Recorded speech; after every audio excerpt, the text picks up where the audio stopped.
तो बच्चे आज का हमारा टॉपिक है सॉल्यूशन ऑफ लीजेंड्री पोलिनोमियल या सीरीज़ फॉर लीजेंड्री पोलिनोमियल।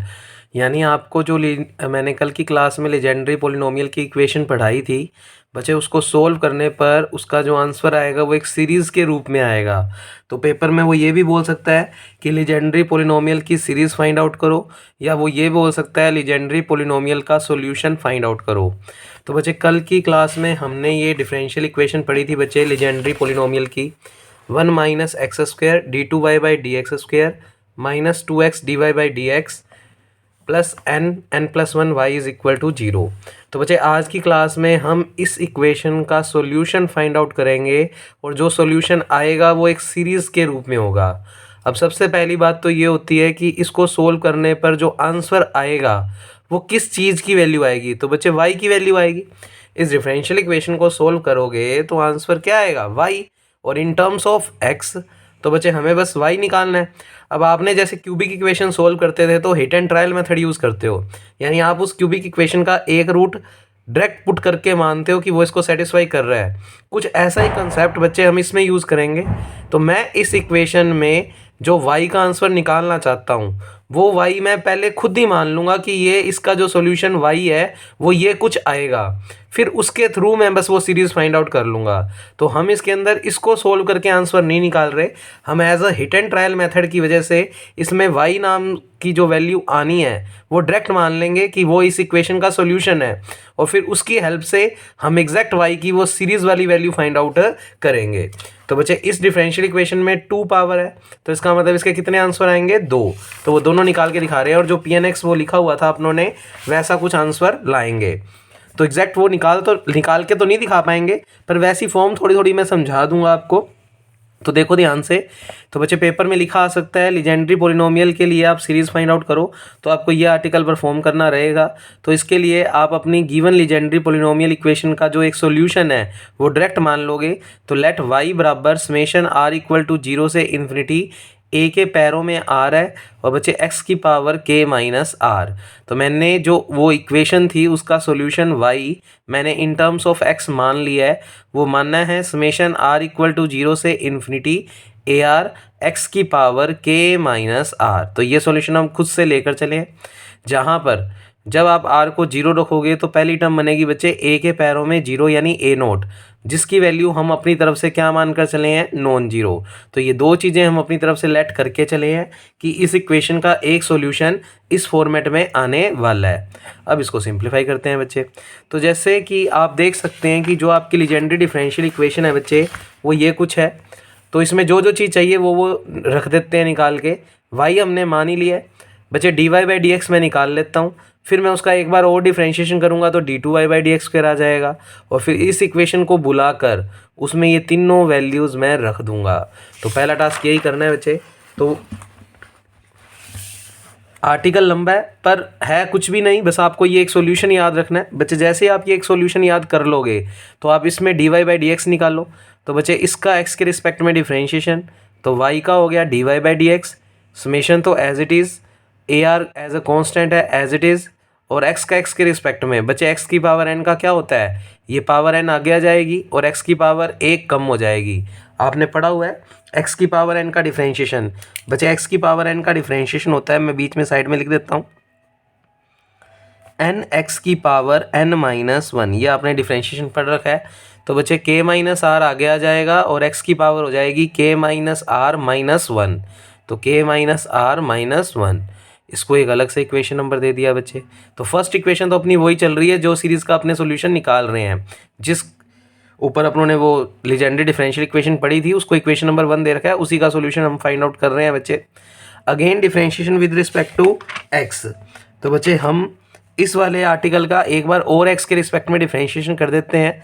तो बच्चे D Y by D x का हो गया d two Y by D x square, summation as it is, A R as a constant है as it is, k minus r में x आ ही नहीं रहा तो ये भी कांस्टेंट है। फिर बच्चे वही एक्स की पावर एन का डिफरेंशिएशन करेंगे तो ये पावर जो है वो आगे आ जाएगी, यानी ये हो गया एन, और एक्स की पावर इसमें से एक माइनस कर देंगे। तो बच्चे -1 में -1 एक और करेंगे तो -2 हो जाएगा, यानी कुल मिलाकर एक्स की एन का कर दिया एन एक्स की पावर एन माइनस 1। ओके है बच्चे। तो समीकरण नंबर उसको 2 दे दिया, इसको 3 और इसको 4, और बच्चे ये तीनों मान मैं उठाकर अपनी डिफरेंशियल इक्वेशन में लिख रहा हूँ। तो मैंने क्या किया, इस इक्वेशन को तुम्हारे लिए बुला लिया एक बार। तो 1 minus x square D two Y by D x square minus 2x D Y by D x plus n plus 1 Y is equal to 0। बच्चे 1 minus x square as it is. तो ये स्टेप अगर समझ नहीं आ रहा तो इसको अच्छे से लिख लो। ये एज इट इज़ लिखा हुआ है 1 माइनस एक्स स्क्वेयर, 1 ये बीच में माइनस है X square D two Y by D x square. बच्चे D two Y by D x square का मान ये रहा, एज इट इज़ उठा कर देखो रखा हुआ है। फिर माइनस का 2x D Y by D X. बच्चे D Y by D X की वैल्यू ये रही, ये पूरी की पूरी वैल्यू उठाकर मैंने D Y by D X के बदले रख दी। और plus n plus 1 Y is equal to 0। अब आपको वाई का मान भी तो रखना ही था। तो बच्चे मैं इस स्टेप में नहीं रख पाया, गलती से मैंने लिख दिया था।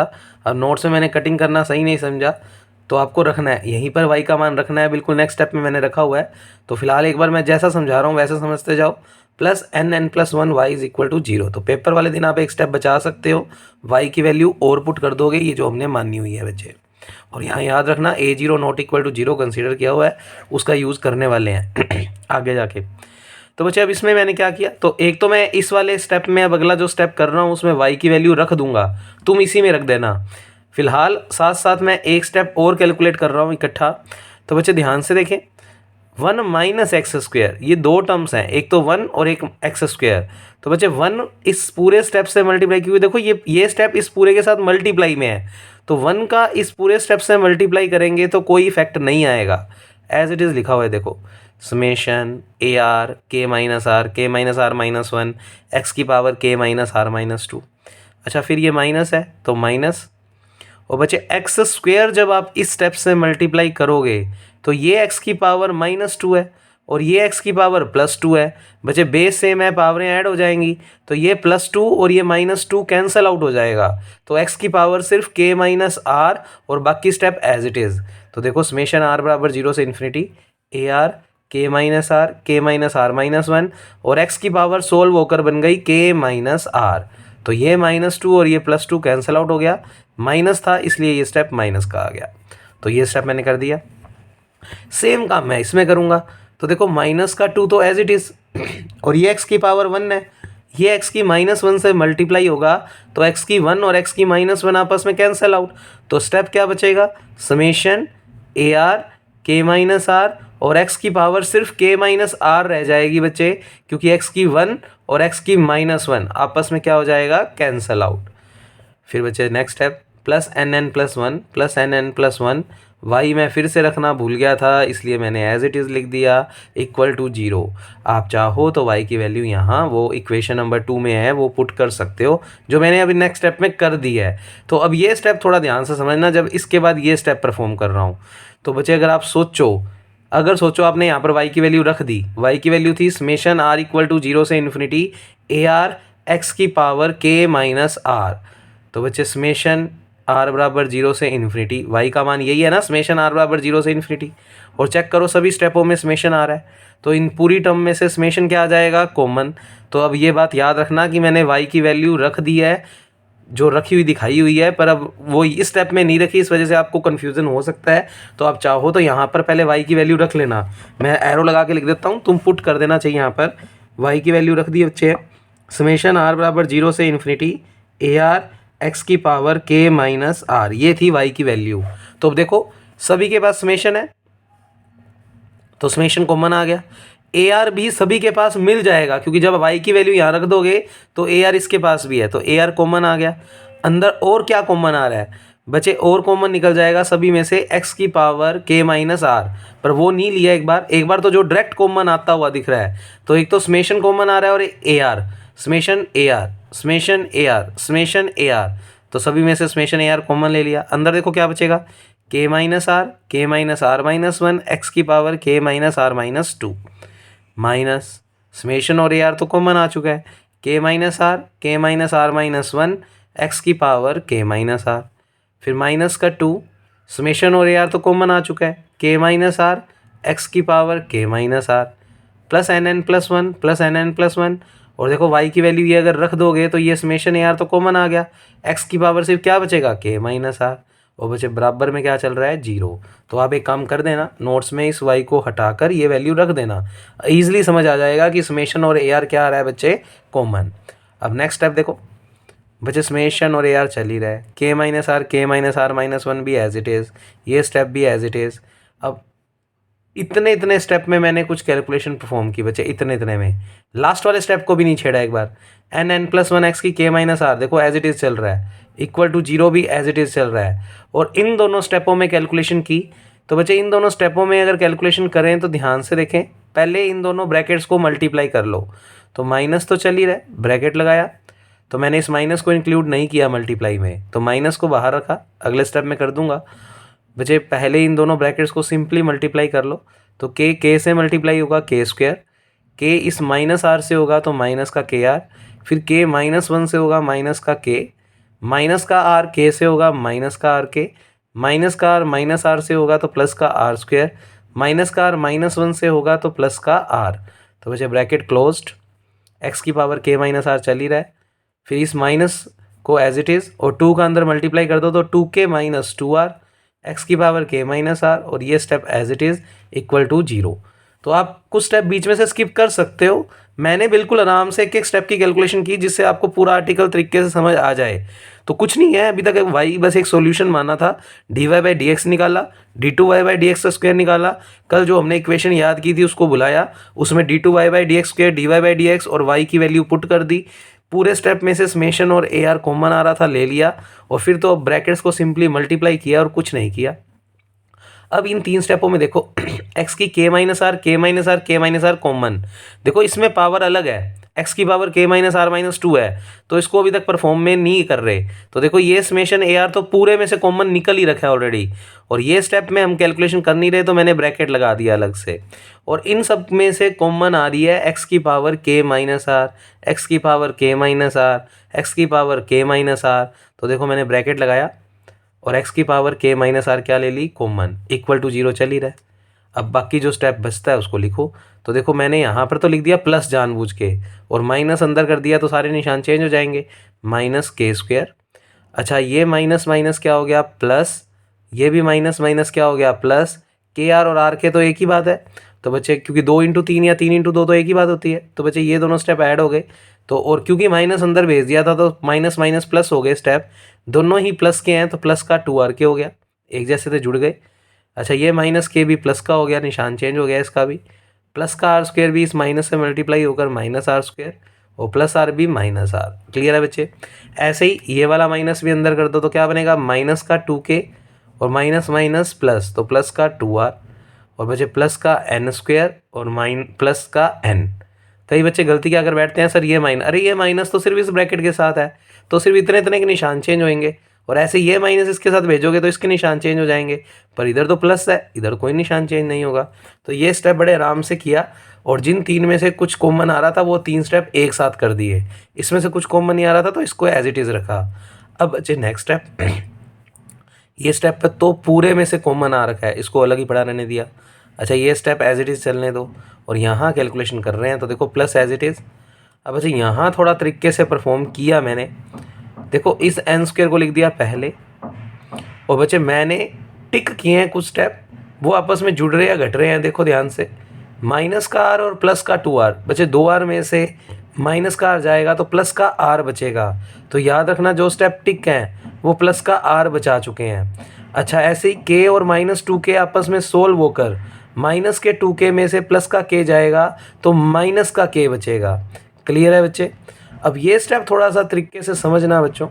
तो मैंने क्या किया, x की k - r तो ऑलरेडी कॉमन है ही, और ये जो अंदर इतना इतना ब्रैकेट है उसको सोल्व करके ये लिखा है, मैच करो कि ये बन भी रहा है या नहीं बन रहा है ऐसा। तो बच्चे पहले तो देखो ये n² मैच हो रहा है बिल्कुल। अब तुमने k - r का होल स्क्वायर लिखा है, यानी यहाँ पर टर्म्स होनी चाहिए k² + r² - 2rk, और माइनस बाहर लिखा है तो अंदर साइन क्या होने चाहिए, चेंज।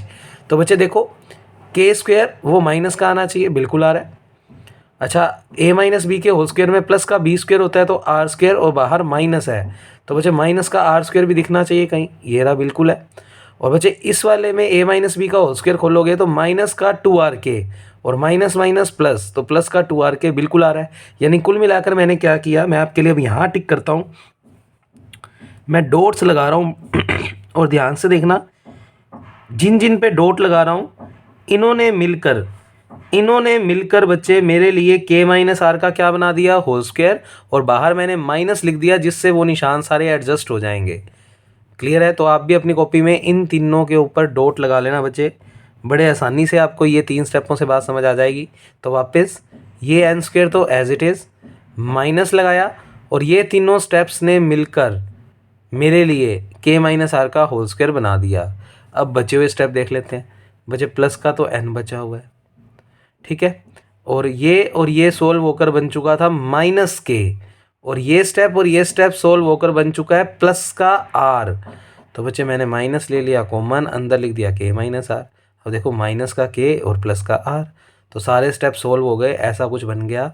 यानी आपको पेपर वाले दिन क्या ध्यान रखना है बच्चे, मैंने ये जो फॉर्म बनाई है n माइनस कुछ और इधर n स्क्वायर माइनस कुछ का स्क्वायर, देखो दोनों सेम है, बस इधर n है इधर n स्क्वायर है, इधर k माइनस आर है और इधर k माइनस आर का होल स्क्वायर है। तो आप ये बात याद रखना कि इनको आपस में सोल्व करके ऐसी फॉर्म बनानी है, n माइनस कुछ और उधर n स्क्वायर माइनस कुछ का स्क्वायर, तो सेम टर्म है दोनों, बस इधर बिना स्क्वायर के साथ है इधर स्क्वायर के साथ है। अब इससे बेनिफिट क्या होगा बच्चे, इधर फॉर्मूला लग गया, देखो a square minus b square, formula होता है a plus b a minus b. तो a में क्या है n माइनस b में क्या है k minus b k minus are, फिर a में क्या है n प्लस लगाते हैं बीच में, और फिर b में क्या है k माइनस आर। तो देखो a minus b a plus b, formula बन गया a square minus b square. अच्छा ये स्टेप एज इट इज़। अब आप देख सकते हो अगर इस माइनस को अंदर भेज दें इतने स्टेप में, तो माइनस का k प्लस का r, तो n minus k plus r, n minus k plus are, तो इन दोनों स्टेपों में से n minus k plus are क्या आ जाएगा, कॉमन। तो बचेगा क्या, ये पूरा स्टेप प्लस 1, क्योंकि ये पूरा स्टेप कॉमन आ गया। तो नेक्स्ट स्टेप मैंने यही किया हुआ है नोट्स में। तो बच्चे ये स्टेप एज इट इज़, ये एज इट इज़, और यहाँ से ये वाला पूरा स्टेप और ये पूरा स्टेप कॉमन आ गया, तो ये बच जाएगा और प्लस का बच जाएगा 1, क्योंकि ये पूरा स्टेप कॉमन आ गया तो 1 बन गया। तो देखो, तो मैंने नोट्स में बेटर समझाने के बस लिखा ही हुआ डायरेक्ट। बचे ये step as it is, plus n minus k plus r common आ गया, तो अंदर बचा n plus k minus r और प्लस का 1, x की k माइनस आर चल ही रहा है, इक्वल टू 0 चल ही रहा है। तो बच्चे यहाँ तक तो पहुँच गए हमारा आसानी से। उसके बाद देखें, अब बच्चे इधर मैं कंपैरिजन्स कर रहा हूँ coefficient of highest power of x। इन दोनों टर्म में जो x की हाईएस्ट पावर होगी मैं उसका कोफिशिएंट कंपैरिजन कर रहा हूँ। तो पहले तो आपको देखना पड़ेगा कि इसमें x की हाईएस्ट पावर किस में ज़्यादा आ रही है, मतलब बात समझना बच्चे, ये एक टर्म है बीच में प्लस है और ये दूसरी टर्म है और दोनों में ही x आ रहा है। तो हम ऑब्जर्व करेंगे कि जो समेशन हम रखेंगे इसके अंदर, तो कौन हमारे पास x की ज़्यादा टर्म्स रख रहा है, यानी इन दोनों स्टेप में से किस स्टेप में x की कुछ टर्म्स ज़्यादा होंगी। मैं चेक करवाता हूँ, आपको टेंशन मत लो बच्चे। r का मान आपको 0 से शुरू करना है। जब आप r को यहाँ पर 0 रखोगे तो x की पावर बनेगी k माइनस 2। r को तो 0 रख दिया तो x की पावर k माइनस 2, क्योंकि समेशन स्टार्ट ही r बराबर 0 से हो रहा है और r को आप 0 ही रखोगे तो x की पावर k माइनस 2 बनेगी। जबकि इसमें देखो समेशन तो यही है, तो r को जब 0 रखोगे तो x की पावर k बनेगी। बात को समझना, आपने सेम समेशन इसमें पुट किया और इसमें पुट किया। बच्चे जब आप इसमें पुट कर रहे हो तो आपके पास x की पावर बन रही है k माइनस 2, और जबकि जब आप r इक्वल टू 0 इसमें पुट कर रहे हो तो यहाँ पर बन रहा है x की पावर k। अब एक बार मैं आपको इसी में दिखाता हूँ कि x की पावर k माइनस 2 भी बनेगा, पर वो बनेगा तब जब अपने r को 3 रखेंगे। देखो r का मान 0, उसके बाद r का मान 1 रखोगे, इसमें फिर 2 रखोगे, तो देखना जब आप r का मान 2 रखोगे तो x की पावर k माइनस 2, यानी r को 0 और 1 रखने पर दो टर्म्स इसमें ज़्यादा बन रही हैं x की, क्योंकि r का मान जब तुम 2 रखोगे तब x की पावर k माइनस 2 बनेगा, जबकि r बराबर 0 इसमें रखा था तो x की पावर k माइनस 2 बन गया था डायरेक्ट। तो बच्चे इसका मतलब r बराबर 0 रखने पर इसमें तो बना x की k माइनस 2 और इधर r बराबर 0 रखने पर बना x की पावर k और ऐसे ही जब r को 1 रखोगे इसमें तो x की पावर k माइनस 1 तो x की पावर k और x की पावर k माइनस 1 सिर्फ इसमें बनेगी, इसमें तो बनेगी नहीं। ये तो सीधा शुरू ही k माइनस 2 से हो रहा है, जबकि अब r को जब बढ़ाकर तुम 2 रखोगे तो ये x की पावर k माइनस 2 बनना स्टार्ट होगा। तो अब यहाँ से फिर टर्म दोनों में सेम आनी स्टार्ट हो जाएंगी, पर इसमें 2 टर्म एक्स्ट्रा हैं। कौन कौन सी? जब आप r को 0 और r को 1 रखोगे तो x की पावर k और x की पावर k माइनस 1, ये 2 टर्म सिर्फ इसके पास है, इसके पास नहीं है।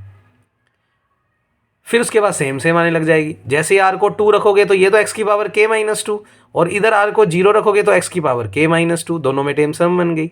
फिर देखो r का मान 1 इसमें रखो तो क्या बनेगा k माइनस 3 और r को यहाँ पर 3 रखो तो ये भी x की पावर k माइनस 3, तो दोनों के पास x की पावर k माइनस 3 है, पर इसके पास कभी भी x की पावर k और x की पावर k माइनस 1 नहीं है। तो इसका मतलब 2 टर्म इसके पास कम है। मान लो इसके पास 50 टर्म है तो फिर इसके पास 52 टर्म्स हैं, 52 टर्म्स हैं। तो बच्चे हाईएस्ट पावर फिर इसमें मिल रही है, तो पहले ये हाईएस्ट पावर जो एक्स्ट्रा टर्म्स इसके पास हैं वो वैल्यू का कोफिशिएंट का कंपैरिजन करते हैं। तो कौन कौन सी है हाईएस्ट? एक तो r को 0 रखेंगे तो x की पावर k जो सिर्फ इसके पास है, और एक r को 1 रखोगे तो x की पावर k माइनस 1। इसलिए मैंने लिखा मैं x की पावर k के कोफिशिएंट्स का कंपैरिजन कर रहा हूँ दोनों तरफ। बच्चे RHS में तो 0 है, इसका मतलब कोई x नहीं है, तो x की k का कोफिशिएंट 0 ही है, तो RHS में तो 0 ही आएगा। LHS में x की पावर k का कोफिशिएंट छांट लो, तो बच्चे इसमें तो x की पावर k बनेगा ही नहीं, हमने यही तो समझा है। और ये AR इससे भी मल्टीप्लाई होना है और इससे भी होना है। तो बच्चे जब हम r को यहाँ पर 0 रखेंगे तो x की k बनेगा और उसका कोफिशिएंट लेना है। तो बच्चे आप इतने इतने स्टेप में r को 0 रख दो, तो n माइनस k, r को तो 0 रख दिया, और n माइनस r प्लस 1, तो देखो n minus k, n minus k, n minus r plus 1, n plus k plus 1, r को तो 0 रख दिया। ये हो गया x की पावर k का कोफिशिएंट। हमें सिर्फ x की पावर k का कोफिशिएंट लेना है, तो इसको नहीं लेंगे, सिर्फ x की k का कोफिशिएंट लेंगे। तो r को रख दिया 0, तो ये x की k बन गया और उसका कोफिशिएंट आ गया ये कुछ, जिसमें r को 0 रखना है, और इधर भी तो रखना है r को 0, तो a0, क्योंकि a0 इसके ar इसके साथ भी मल्टीप्लाई में है, इसके साथ भी, तो x की पावर k के कोफिशिएंट में ये टर्म भी तो आएगी मल्टीप्लिकेशन में, तो a0। अच्छा RHS में तो कुछ भी नहीं है, तो इक्वल टू 0 ही आएगा, x की k है ही नहीं, तो इसका मतलब उसका कोफिशिएंट 0 है RHS में। अब a0 देख लो, चेक कर लो, मैंने मानना हुआ है a0 की वैल्यू एक नॉन जीरो वैल्यू है, तो 2 ही तो एजम्पशन मान कर चले थे हम, तो a0 नॉन जीरो है। तो बच्चे ये कहता मैं तो 0 हूँ नहीं। अब अगर ये 0 नहीं है और 2 का प्रोडक्ट 0 आ रहा है, तो या तो ये 0 या ये 0, तो यहाँ से दोनों से k का मान निकाल लो। तो बच्चे k का मान, इस फैक्टर को 0 रखेंगे तो k की वैल्यू n आ जाएगी, और जब इस फैक्टर को 0 रखेंगे तो k का मान आएगा माइनस का n माइनस का 1, और माइनस कॉमन ले लेंगे तो क्या बचेगा n प्लस 1। तो सिंपली आप इसको 0 के इक्वल रखो, k का मान आ जाएगा, इसको भी 0 के इक्वल रखो, k का मान ये आ जाएगा। तो k is equal to minus का ब्रैकेट में n प्लस 1। तो बच्चे k के 2 मान आ गए। अब एक टर्म और एक्स्ट्रा थी बच्चे, वो भी इसी के पास थी। जब आप r को बढ़ाकर 0 से 1 रखोगे तो x की पावर k माइनस 1 बनेगा, और जो इसके पास नहीं है, तो बच्चे छांट लेते हैं वो कोफिशिएंट। और तो x की पावर k माइनस 1, यानी r को 1 रखना है, तो r को 1 रख दो। इसमें क्या बनेगा देखो, n minus 1 plus n minus k plus 1, r को रखना है 1, n minus k plus 1, n minus k plus 1, फिर इधर भी r को 1 रख देंगे, तो माइनस 1 और plus 1 cancel out, n plus k बचेगा। तो देखो n प्लस k बच गया, इक्वल टू 0 है, इसका मतलब x की k प्लस 1 का कोफिशिएंट भी इसमें है ही नहीं, तो 0 ही है। और बच्चे ये भी तो मल्टीप्लाई होना है, और r को हमने कितना रखा है 1, तो a1 आ जाएगा, a1 आ जाएगा। तो बच्चे ये हो गए x की पावर k माइनस 1 के कोफिशिएंट्स का कंपैरिजन। तो बच्चे लिया हमने। अब देखो k पहले ही निकल चुका है, और आपकी जो इक्वेशन सोल्व कर रहे हो वो सेकंड ऑर्डर की है, d2y/dx²। तो बच्चे इसका मतलब k के 2 मान तो ये फिक्स हो चुके हैं, यही निकल चुके हैं। तो अब यहाँ से फिर k के मान और कुछ आ रहे हैं, वो तो एग्जिस्ट ही नहीं करेंगे। तो साइड में रीज़न लिखा, वी कांट फाइंड k, यहाँ से हम k की वैल्यू नहीं निकालेंगे, बिकॉज सेकंड डिग्री इक्वेशन थी, तो k के 2 मान तो इस इक्वेशन से ऑलरेडी बन चुके हैं। जो हाईएस्ट पावर वाला बंदा होता है, पहले x था, x की पावर k था, उससे निकल चुका है के का मान, तो हम वापस के मान तो नहीं निकाल सकते, फिर तो के 4 मान हो गए, जबकि इक्वेशन ही सेकंड डिग्री की है, तो यहाँ पर के और मान हम कंसीडर नहीं करेंगे। पर इन तीनों का प्रोडक्ट 0 आ रहा है। अब यहाँ से इनको 0 रख नहीं सकते, क्योंकि अगर इनको 0 रखोगे फिर तो के की वैल्यूज़ आ गई और दो, वो तो लेनी नहीं है। इसका मतलब ये फैक्टर हमारे लिए अब काम के नहीं है। पर तीनों का प्रोडक्ट 0 आ रहा है, तो एक ऐसी चीज़ हमें माननी पड़ेगी जिससे ये रिज़ल्ट पॉसिबल हो पाए। तो ये दोनों तो अब हमारे काम के हैं नहीं, तो हम a1 को ही क्या मान लेंगे फिर 0, जिसे a1 को 0 मानने की वजह से 0 इंटू कुछ भी क्या आ गया 0, तो ये इक्वेशन भी बची रह गई और हमारी बात भी बन गई। तो यहाँ से जैसे इसमें हमने a0 पहले से ही नॉन जीरो मान रखा था, तो फिर दो का प्रोडक्ट 0, इधर ये 0 और इधर ये 0, तो के 2 मान तो आ गए। अब के 2 मान आ गए और सेकंड ऑर्डर की इक्वेशन थी, तो इनको तो इनसे तो के वैल्यू निकाल नहीं सकते, कुछ अलग आ रही हैं, तो इसका मतलब ये फैक्टर तो हमारे अब काम के हैं नहीं। पर 3 का प्रोडक्ट 0 आ रहा है, तो इनमें से किसी एक को तो 0 होना पड़ेगा। अब इनको 0 रख नहीं सकते, क्योंकि इससे तो फिर के की 2 वैल्यूज़ और आ जाएंगी, तो हमने इसको 0 रख दिया, तो a1 का मान डिक्लेयर हो गया। अब अपने आप क्या आ गया 0, तो a1 must be equal to 0। That means इस लाइन से हमने a1 का मान कितना निकाल लिया बच्चे 0, ये मान हमने फाइंड आउट कर लिया। तो बच्चे a0 स्टार्टिंग में ही नॉन जीरो माना हुआ है, a1 की वैल्यू अब 0 आ गई। कर क्या रहे हैं बच्चे, इसमें हम सीरीज़ निकाल रहे हैं, एक सीरीज़ के रूप में आंसर आएगा, बस मैथमेटिकल कैलकुलेशन है, हो गया ये आर्टिकल, डन इट है, और बड़े मार्क्स में आ सकता है, सिंपल सी कैलकुलेशन है। फिर बच्चे अब हम इन दोनों में जनरल टर्म का कंपैरिजन करेंगे। जनरल टर्म का मतलब जो इसके पास भी हो और इसके पास भी हो। तो आपने देखा था r को 0 रखने पर x की पावर k-2 बना था, और यहाँ पर r को 2 रखने पर x की पावर k-2 बना था। ऐसे ही जब r को तुम 1 रखोगे तो k-3, और यहाँ पर r को तुम 3 रखोगे तो k-3। तो अब सारी टर्म सभी के पास हैं, तो अब हम ऐसे कोई है कि 2 के लिए कर देंगे, तो फिर बच्चे सिर्फ x की पावर k-2 की बात हुई। अब तो हम जनरल टर्म की बात कर रहे हैं। जनरल का मतलब जो दोनों के पास रहेंगी, अब हर बार सारी रहेंगी दोनों टर्म, जो 2 एक्स्ट्रा थी उनसे हमने कुछ कंक्लूजन पहले ही निकाल लिए। अब तो दोनों के पास हर टर्म है, तो हम x की पावर k-r, क्योंकि इसी में ही तो एक्स्ट्रा टर्म आ रही थी, वो 2 एक्स्ट्रा वाली का हमने पहले ही कर लिया, और अब ये जो चीज़ बन रही है वो सारी इसमें भी बन रही है। तो हम x की पावर k-r के कोफिशेंट्स का कंपैरिजन इन दोनों टर्म में से करेंगे। तो बच्चे x की पावर k-r का कोफिशेंट ये तो ये रहा, मतलब इसमें तो कुछ भी नहीं करना, यही x की पावर k-r का कोफिशेंट है। अच्छा RHS में तो सब कुछ 0 ही है, तो 0 ही आएगा।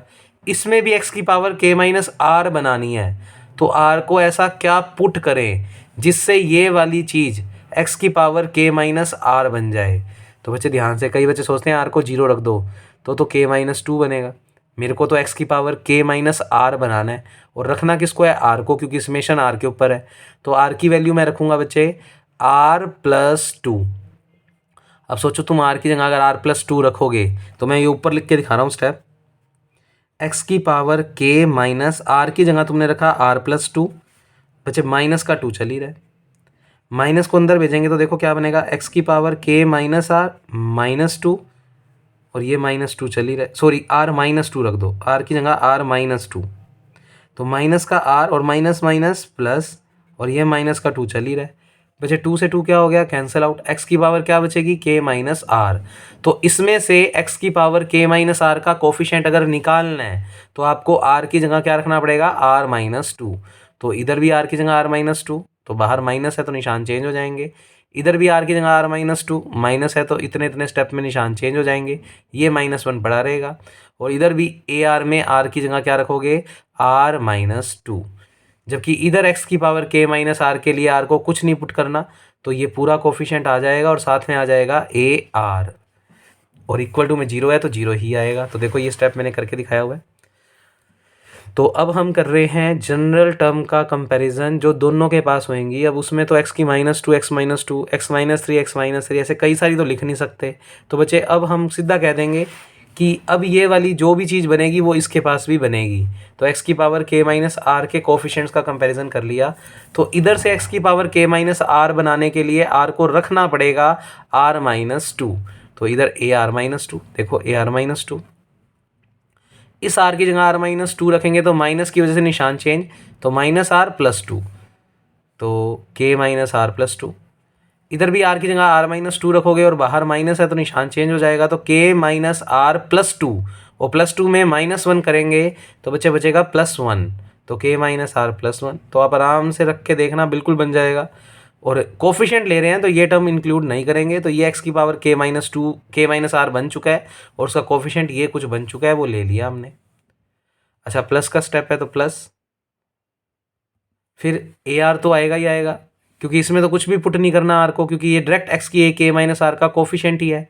तो ये दोनों ब्रैकेट और साथ में ए आर, तो ये दोनों ब्रैकेट और साथ में ए आर, और इक्वल टू में जीरो है तो जीरो ही आएगा क्योंकि वहाँ से तो कोई कोफिशिएंट मिल ही नहीं रहा। यहाँ से बच्चे मैंने ए आर का मान निकाल लिया। तो पहले मैंने क्या किया, तो एक स्टेप स्किप किया हुआ है, आप ध्यान से समझना। ये पूरी टर्म उस तरफ जाकर माइनस की हो जाएगी, और बच्चे फिर ए आर का मान निकाल रहे हो तो माइनस के साथ ये स्टेप अपोन में चला जाएगा। समझो, ये पूरा स्टेप पहले, ये पूरा स्टेप उधर जाकर माइनस का, और ए आर का मान निकाल रहे हो तो बच्चे ये दोनों ब्रैकेट नीचे चले जाएंगे, और जो वो माइनस था वो यहाँ पर लिख दिया ऊपर, ऊपर कहीं भी लिख दो, चाहिए इसके नीचे लिख दो चाहे ऊपर, एक ही बात है। तो बच्चे ए आर की कुल मिलाकर यहाँ से मैंने इस स्टेप की वैल्यू निकाल ली है कुल मिलाकर। तो बच्चे ए आर की वैल्यू आ गई, ये दोनों ब्रैकेट ऊपर ही आएंगे, AR-2 आएगा ही आएगा, और ये दोनों ब्रैकेट नीचे की तरफ चले जाएंगे, और जो माइनस था वो हमने यहाँ लिख दिया। इसको दे दिया बच्चे समीकरण नंबर 5। ये 3 है, ये 4 है और ये 5 है। जो के की वैल्यू निकाली है वो तो लास्ट में यूज़ होनी है। अब बच्चे हमें मान निकालने हैं, A0 तो नॉन जीरो है ही, A1 जीरो आ ही चुका है, अभी तो और भी बहुत सारे निकालने हैं, A2 A3 A4, तो बच्चे वो सारे निकाल रहे हैं। तो मैंने क्या किया, इस स्टेप में बिल्कुल A2 भी निकालना था, पर पहले मैंने A2 नहीं निकाला। वो इसलिए नहीं निकाला, रीज़न बताता हूँ, क्योंकि A1 की वैल्यू कितनी आ चुकी है, 0। तो मेरे दिमाग में चल रहा है कि शायद ओड नंबर वाले सारे 0 ना आ जाएं, तो पहले मैं A3 A5 ये निकाल कर देखता हूँ कि वो 0 आ रहे हैं या नहीं। तो ध्यान से देखें आप लोग बच्चे, मैंने इस वाले स्टेप में R की जगह 3 पुट कर दिया, तो इधर भी R की जगह 3, इस पूरे स्टेप में भी जहाँ जहाँ आ रहा है वहाँ 3, और यहाँ भी 3। तो देखा कि A3 तो 0 आने वाला हो गया। देखो कैसे, R की जगह 3 रखा, A3, बिल्कुल मैं A2 भी निकालूंगा, पर अभी मैं देख रहा हूँ कि क्या पता ओड वाले सारे 0 ही हो जाए, तो कई सारी टर्म तो वैसे ही हो जाएगी सोल्व। Minus as it is, R की जगह बचे हमने रखा है 3, तो माइनस का 3 प्लस का 2 तो माइनस का 1 बचेगा। R की जगह 3 रखा है तो माइनस का 3 प्लस का 1 तो माइनस का 2 बचेगा। R की जगह बचे 3 रखा है तो n माइनस के प्लस 3, और R की जगह 3 रखा है तो माइनस 3 प्लस 1 माइनस का 2, और इधर R की जगह 3 रखोगे तो 3 माइनस 2 1 बनेगा। और A1 हम निकाल चुके हैं बच्चे, कितना है, 0। जैसे ही आप A1 को 0 रखोगे तो 0 इंटू कुछ भी 0, तो बच्चे A3 भी 0 आ गया। अब सोचो, अगर मैं R बराबर 5 रखता हूँ तो यहाँ भी 5 रखूँगा, 5 माइनस 2 3, और A3 का मान हम निकाल चुके हैं 0, तो A5 भी कितना आएगा, 0। तो बस अब आपको सारे नहीं निकालने, सिमेट्री से बोल दोगे। सो ईच ओड कोफिशिएंट्स यानी A1 A3 A5 A7 ये सब 0 आते जाएंगे, यानी ओड नंबर तो ख़त्म हो गए। अब बात करनी है हमें इवन नंबर की। इवन नंबर में A2 निकालना है, A4 निकालना है, A6 निकालना है, बस 1-2 निकाल लेंगे, बाकी तो फिर कह देंगे भाई सिमेट्री ऐसे ऐसे वैल्यू आती रहेंगी। तो मैं A2 बिल्कुल निकाल लूँगा, पर उससे पहले अब क्योंकि इतना तो पता लग ही गया कि के 2 मान हैं, जिनमें से कोई मर्जी मान इसमें तुम चाहिए पुट करके देख लो। बच्चे देखो, जैसे के का मान अगर n रखोगे भी तो इसमें के की जगह तुम n रख दोगे, पर r को जब 3 पुट करोगे तो यहाँ तो A1 ही बनेगा ना, और A1 0 आने की वजह से ये पूरा स्टेप 0 ही आएगा। तो इसका मतलब के ये दोनों मान इसमें रखने से ओड नंबर पे कोई इफेक्ट नहीं आना, तो ओड नंबर तो 0 निकल ही गए। बस अब अपने को इवन नंबर निकालने हैं, एक बार इस केस में और एक बार इस केस में। तो मैंने ये जो अलग से ये ओड नंबर वाला काम किया है वो इसलिए कर दिया, नहीं तो मेरे को बारी बारी पहले इस केस के लिए इवन और ओड दोनों निकालने पड़ते, फिर इस केस के लिए भी इवन और ओड दोनों निकालने पड़ते, जबकि मैंने के की वैल्यू बिना रखे ही पहले ही ओड को क्या कर दिया, 0। इसका मतलब अब मैं इस केस को जब बुलाऊंगा तो मुझे ओड नंबर निकालने की ज़रूरत नहीं है, और ऐसे ही जब मैं इस केस को बुलाऊंगा तब भी मुझे ओड नंबर निकालने की ज़रूरत ही नहीं है, क्योंकि ओड नंबर इन के मानों पर डिपेंड ही नहीं कर रहा। अब बात करनी है हमें इवन नंबर्स की, तो मैं इवन नंबर्स निकालूंगा, एक बार इस केस के लिए और एक बार इस केस के लिए। तो पहले मैंने ये वाला केस बुलाया जब के का मान कितना है, n, तो मैं इस वाली पूरी इक्वेशन में पहले के को रखूँगा n, और फिर वैल्यू निकालूंगा A2 A4 A6, फिर एक बार मैं के को रखूँगा ये वैल्यू माइनस का n प्लस 1, और फिर A2 A4 और A6, और दोनों ही केसों में 0 है, ये हमने पहले ही प्रूव कर दिया।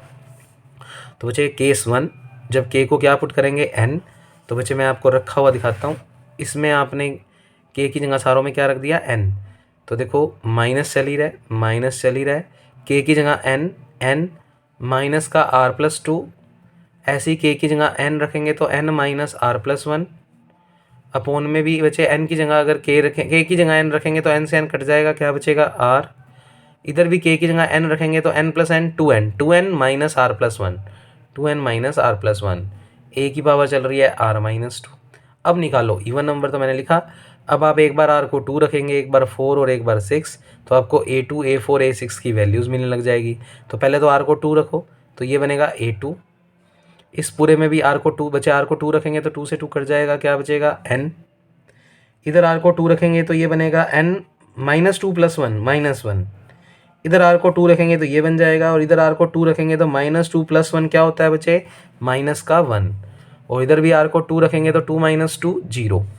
अब देखो A2 की वैल्यू जो आई है वो A0 की टर्म्स में, A0 बस नॉन जीरो है, ये हम लिख चुके हैं, ये हमने पहले ही लिखा हुआ है। A0 की वैल्यू हम क्या मानकर चले हैं, नॉन जीरो।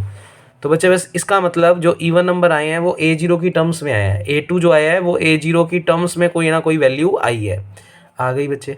तो थोड़ी सी सिमेट्री देखो, A2 निकाला है तो n minus one two n minus one ऐसा कुछ आया है। अब 4 रखने पर देखते हैं कि इस ये टर्म्स तो आएंगी, इसके साथ कुछ टर्म्स और आ जाएंगी। तो बच्चे सोचो 4 रखेंगे तो यहाँ पर A4 बन जाएगा, तो मैं यहीं पर ही समझा रहा हूँ जिससे आगे पेज पलटने पर आपको वो डायरेक्ट समझ में आ जाए। रख दो A4, आर को 4 रखेंगे तो माइनस 4 प्लस 2 बच्चे माइनस का 2 बनेगा तो n माइनस 2।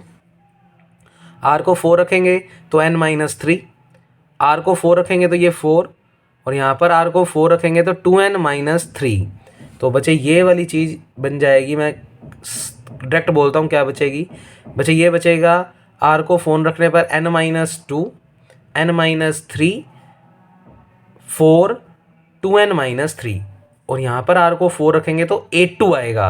अब जब यहाँ पर A2 बन जाएगा, और A2 हम निकाल चुके हैं वो मैं यहाँ रख दूंगा, तो A4 भी A0 की टर्म्स में आ जाएगा। तो ये अब स्टेप मैं दिखाता हूँ आपको पीछे लिखा हुआ, तो नोट्स आपके पास हैं, समझ जाओगे ये बातें बच्चे। आज घर पे जाके ये आर्टिकल आराम से पढ़ना बच्चे, बिल्कुल सारी बात समझ में आएगी आपको। तो देखें ध्यान से, A4 जैसा मैंने आपको निकलवाया था वैसा आया हुआ है। अब यहाँ A2 बन गया था, और A2 की वैल्यू हम निकाल चुके हैं, तो मैंने लिखा put the value of A2। A2 का मान था माइनस के साथ n minus 1 to n minus 1 A0। तो कुल मिलाकर A4 की आंसर जो आई है वो A0 की टर्म्स में आई है। अच्छा, ये माइनस और ये माइनस क्या हो गया, प्लस। कई बच्चे ये माइनस सोचते हैं, इसके और इस टर्म के बीच में माइनस है, अरे ये मल्टीप्लिकेशन में है सब कुछ, तो ये माइनस और ये माइनस प्लस हो गया। तो अब A4 का मान आया है प्लस में, A2 का मान आया था माइनस में, और A4 का मान आया है प्लस में। और प्लस में क्या है, थोड़ा सिमेट्री सी बन रही है, देखो 4 है तो देखो ऊपर 4 टर्म्स आ रही हैं, n minus 1 n minus 2 n minus 3। इधर 4 है तो इधर 3 आ रहा है, यानी एक कम आ रहा है। और नीचे 4 है तो आ रहा है बच्चे 2 into 4 2n minus 1 2n minus 3। देखो मैंने थोड़ा तरीके से लिख दिया, 2 को आगे लिख दिया, 4 को, फिर 2n माइनस 1 को, फिर 2n माइनस 3 को, और ऊपर वाली चीज़ों को भी अरेंज कर दिया, n minus 1 n minus 2 n minus 3। तो सोच के देखो A4 में ऊपर भी 4 टर्म्स नीचे भी 4 टर्म्स, तो इसी सिमेट्री में अगर मैं A6 निकालूंगा तो आएगा n minus 1 n minus 2 n minus 3 n minus 4 n minus 5, और नीचे आएगा 2 4 6 2n minus 1 2n minus 3 2n minus 5, क्योंकि देखो 1 के बाद 3 आ रहा है तो 3 के बाद 5 आएगा। जैसे 4 है तो 3 तक ख़त्म हो रहा है, तो 6 है तो 5 तक ख़त्म होगा, तो 2n माइनस 5। तो निकाल के नहीं दिखाने, बस अपने पास 2 निकाल के इनफ है। आपको मतलब एसिमेट्री समझ में आ रही होगी।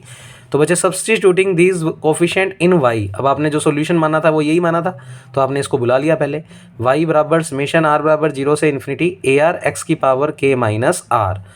अच्छा, इसको एक्सपेंड कर दो तो y चल ही रहा है बच्चे, r को 0 रखेंगे तो A0 x की power k minus 0, k minus 0 का मतलब x की पावर k। फिर समेशन का मतलब जोड़ना होता है, प्लस r को 1 रखो A1 x की पावर k माइनस 1, फिर प्लस r को 2 रखो A2 x की पावर k माइनस 2। ऐसे ही r को 3 रखेंगे तो A3 के x की पावर k माइनस 3, 4 रखेंगे तो A4 x की पावर k माइनस 4, ऐसे चलता रहेगा, जिसमें से A1 A3 A5 ये सब 0 है, और k का मान, केस क्या चल रहा था, k बराबर n, तो बच्चे सभी k को आप क्या रख दोगे, n। तो बच्चे मैंने किया A0 x की पावर n, k की जगह n रख दिया, A1 तो 0 है, ख़त्म ही होगी टर्म, A2 x की पावर n माइनस 2, A3 0 ही है, A4 x की पावर n माइनस 4। अब बच्चे A2 का आंसर तुमने जो निकाला था वो A0 की टर्म्स में था, A4 भी जो तुमने निकाला था वो A0 की टर्म्स में था। तो इसका मतलब जब मैं A2 और A4 की वैल्यू रखूँगा, A0 की कोई वैल्यू नहीं है, बस A0 ही है, पर A2 का जो आंसर है वो A0 की टर्म्स में है और A4 का भी जो आंसर है दिख भी रहा होगा आपको A0 की टर्म्स में है। तो जब आप A2 और A4 के मान रखोगे तो पूरे में से A0 क्या आ जाएगा, कॉमन। ऐसे A6 लिखते तो वो भी A0 की टर्म्स में आता, क्योंकि जब तुम A6 लिखते तो A4 बनता और A4 की वैल्यू जब तुम ये रखते तो A6 भी A0 की टर्म्स में आता, तो पूरे में से A0 क्या आ जाएगा, कॉमन। तो बच्चे ये k बराबर n वाला केस था, इसलिए मैंने इस सॉल्यूशन को y ना बोलकर क्या बोल दिया, y1, यानी वो डिफरेंशियल इक्वेशन का पहला सॉल्यूशन। दो सॉल्यूशन आने थे ना, तो y1 नाम का सॉल्यूशन ऐसा कुछ आ गया। तो A0 तो पूरे में से आ जाएगा कॉमन। कब आएगा, जब आप A2 और A4 की वैल्यू रखोगे A0 की टर्म्स वाली। तो बचेगा क्या, x की पावर n। A2 का मान अगर आपको थोड़ा सा याद हो तो माइनस के साथ था n(n-1), साथ में A0 था, वो तो कॉमन आ गया, अपॉन में 2(n-1), x की n-2 आ ही रहा है, plus as it is. A4 का मान तो ये रहा लिखा ही हुआ है, जिसमें से A0 तो कॉमन ले लिया है बच्चे, तो बचेगा क्या, देखो n(n-1), n-2, n-3 प्लस के साथ, तो n(n-1), n-2, n-3, 2 × 4 × 2n-1, 2n-3। तो यहाँ नोट्स में थोड़ी सी करेक्शन कर लो, यहाँ पर साथ में A0 ये देखो चल रहा है, ये वाला A0 चल रहा है और A0 वो कॉमन आ चुका है, तो कॉमन ये ले लिया बच्चे। तो ये हमारी देखो सीरीज़ के रूप में, ये सीरीज़ चल रही है एक, तो इसका मतलब एक सॉल्यूशन हमने सीरीज़ के रूप में निकाल दिया है। सेम कैलकुलेशन बच्चे k का दूसरा मान हमने आर्टिकल में निकाला हुआ है माइनस के साथ ब्रैकेट में n+1। तो बच्चे आप AR वाली इक्वेशन में अब देखो, थोड़ा सा मैंने इसलिए बुला ली पहले ही, जो AR हमने निकाला था वो एज इट इज़ वापस बुला लिया। AR चल ही रहा है, माइनस चल ही रहा है बच्चे, इस k की जगह रखोगे माइनस का n माइनस का 1, माइनस का अंदर मल्टीप्लाई कर दिया, तो बच्चे माइनस का n माइनस का 1, माइनस का r चल ही रहा है, प्लस का 2 चल ही रहा है, k की जगह रख दिया -n -1, माइनस r चल ही रहा है, +1 चल ही रहा है। ये स्टेप एज इट इज़, इधर भी मैंने बच्चे रख दिया k की वैल्यू -n -1, तो बच्चे +n+1 बन गया, क्योंकि बाहर ऑलरेडी माइनस था, तो ये माइनस और वो माइनस प्लस हो गया, तो k का मान रखा गया n+1। ऐसे ही इधर भी बच्चे k की जगह रख दिया माइनस का n माइनस का 1, बाकी स्टेप चल ही रहे हैं, माइनस का r प्लस का 1। तो इस वाले केस सेकंड को चलाना शुरू कर दिया, थोड़ा सही कर लो बच्चे, +2 -1 बच गया +1, -1 +1 कैंसिल आउट हो गया, फिर बच्चे n और n जुड़कर 2n हो गया, और यहाँ पर -1 +1 कैंसिल आउट, n से n कैंसिल आउट, क्या बचेगा, -r। अच्छा, ये माइनस और ये माइनस प्लस हो गया, तो और मैंने क्या किया बच्चे, इस पूरे में से माइनस कॉमन ले लिया, तो बच्चे ये बन जाएगा n + r -1, करने ज़रूरी नहीं है ये स्टेप, और इसमें से भी माइनस कॉमन ले लिया तो माइनस माइनस प्लस हो गया n + r, और ये स्टेप एज इट इज़, और ये वाला माइनस इस माइनस के साथ प्लस हो गया था, और इन दोनों में से ही माइनस कॉमन लिए तो वो भी प्लस हो गए, ये बन गया। अब वही, इसमें ओड नंबर नहीं पुट करेंगे, क्योंकि ओड नंबर पुट कर भी लो, चाहिए कर लो। r को बच्चे अगर तुम मान लो 3 रखते हो तो ये 3 - 2 1 बनेगा, और a1 0 आया हुआ है, 0 × कुछ भी 0, तो बच्चे इस वजह से ये पूरा स्टेप क्या हो जाएगा, 0, तो a3 तो अभी भी 0 ही आएगा। तो आप इसमें भी इवन नंबर ही निकाल लोगे, तो r का मान एक बार 2 रख दो, इस पूरे में a2 का मान आ जाएगा, किसकी टर्म्स में आएगा, a0 की टर्म में। ऐसे ही 4 रखोगे तो a4 आएगा a2 की टर्म्स में, पर a2 की वैल्यू रख दोगे तो a4 भी किसकी टर्म्स में, a0। तो जैसे हमने अभी ऊपर k बराबर n के लिए किया, सेम काम k बराबर किसके लिए करोगे, माइनस का n+1। तो बच्चे किया मैंने, तो निकाल लो, r की जगह 2 रख दो, r की जगह 2 2 2 2, तो अभी इतनी चीज़ तो तुम्हें सोल्व करनी आती है, r की जगह 2 रखेंगे तो a0 बनेगा, तो a2 in terms of a0।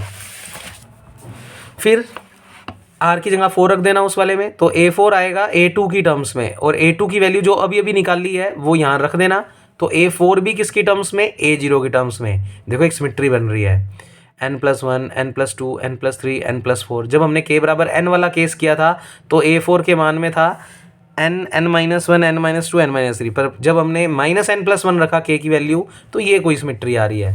तो सोच के देखो, वैसे अगर a6 लिखना होता तो क्या आता, n+1 n+2 n+3 n+4 n+5 n+6, क्योंकि 4 है तो 4 तक जा रहा है, तो 6 है तो 6 तक जाएगा।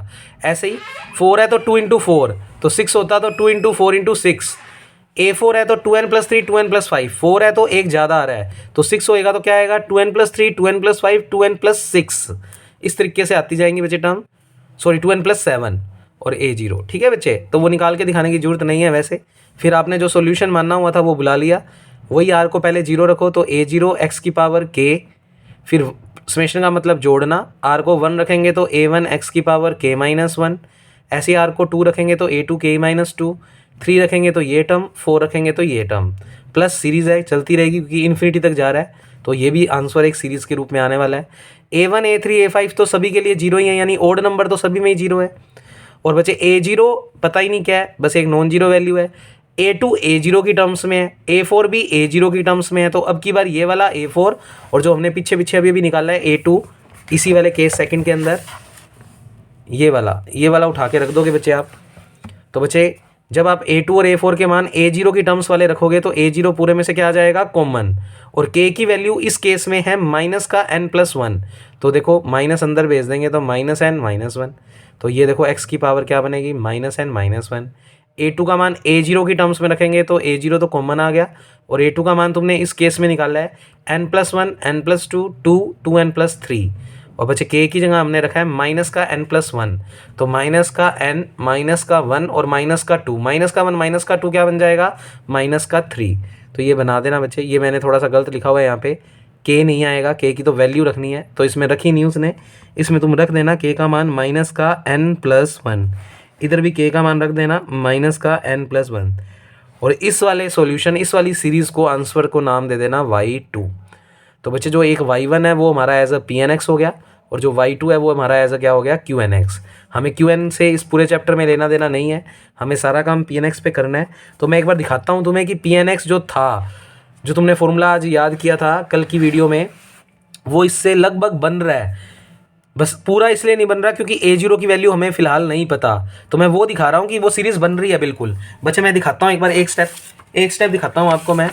आपके पास pnx जो आपने कल की क्लास में लिखा था, मैं थोड़ा सा दिखाऊँ, हल्का सा मैच करा रहा हूँ, और इसी के साथ ये आर्टिकल ख़त्म बच्चे। तो इतना करेंगे हम इस वीडियो में, तो एक बार फटाफट से देखो, हमारे पास pnx की वैल्यू जो लिखी हुई थी वो लिखी हुई थी r बराबर 0 से n/2 -1 की power r factorial 2n - 2r upon factorial 2 की power n factorial r factorial n - 2r factorial n - r x की पावर n - 2r। तो ये मैंने कहा था आपको याद करना है। अब मैं सिर्फ आपको हल्की सी झलक दिखा रहा हूँ कि ये जो y1 वाला सोल्यूशन को हमने pnx बोला है वो बन भी रहा है या नहीं।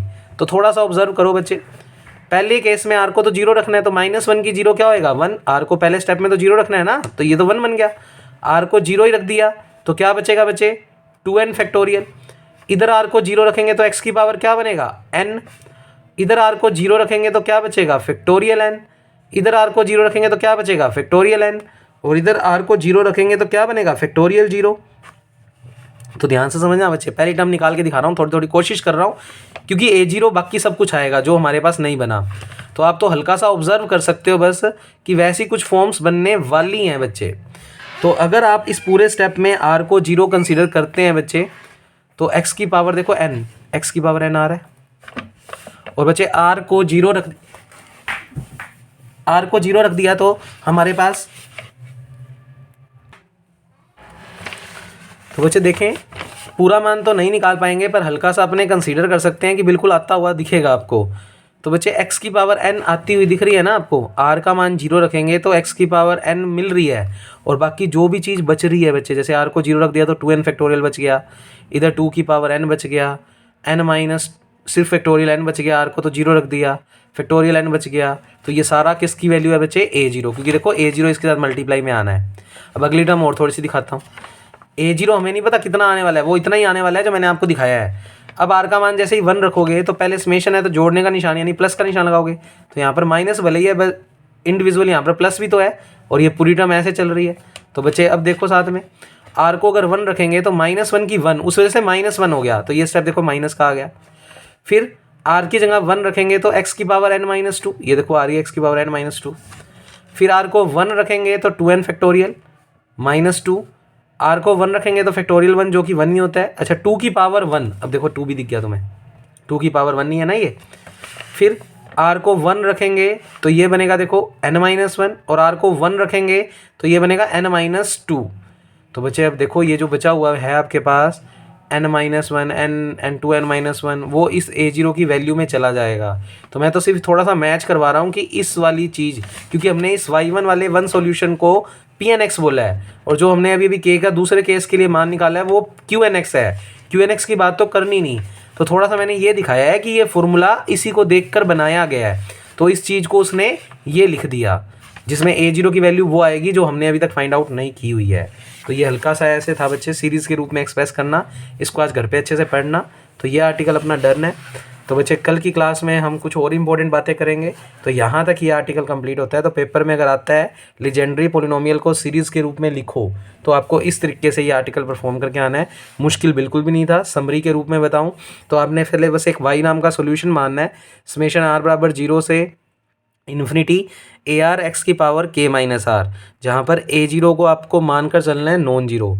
फिर आपके पास जो लीजेंड्री डिफरेंशियल इक्वेशन थी उसमें आपको d2y/dx² चाहिए, dy/dx चाहिए, और y तो हमने मान ही रखा है, तो आप उस y का एक बार x के रिस्पेक्ट में डिफरेंशिएशन करके dy/dx निकालोगे, एक बार और करोगे तो d2y/dx² आ जाएगा, सारी वैल्यू रख दोगे, पूरे में से समेशन और ए आर कॉमन आ जाएगा।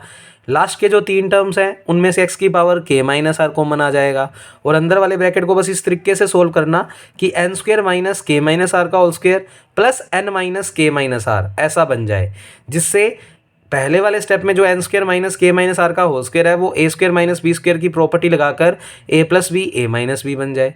फिर दोनों स्टेपों में से n minus k plus r common आ जाएगा, तो जब कॉमन लोगे तो वो पहले वाला ब्रैकेट एज इट इज़ और उधर वाली चीज़ पूरी कॉमन आ गई तो प्लस का 1 बन जाएगा।